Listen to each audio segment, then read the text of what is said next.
Ever had that sinking feeling when you realize your Monese card is gone?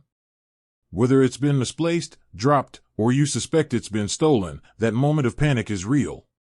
You're left wondering how you're going to access your money, make payments, and secure your account. The good news is, replacing a Monese card is a straightforward process that you can handle entirely from your phone. Now, let's walk through exactly what you need to do, step by step.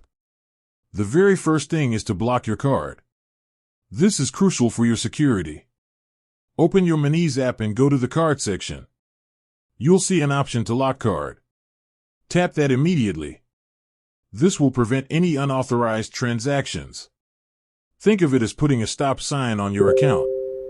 If you happen to find your card later, you can simply unlock it just as easily. But if you're sure it's gone for good, the next step is to order a new one. Still within the card section of the app, you'll find an option to replace card. The app will then guide you through confirming your delivery address.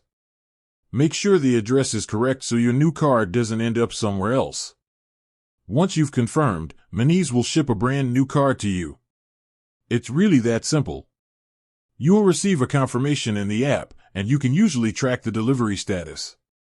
While you wait for your new card to arrive, you can still use your Monese account for online payments and transfers. You'll also be able to use your virtual card if you have one set up. So to recap, first, lock your card in the app to secure your funds. Second, if it's truly gone, order a replacement right from the same card section. And finally, confirm your delivery address and wait for your new card to arrive. Taking these steps promptly will save you a lot of headache and keep your finances safe. With that said, thanks for watching and until next time.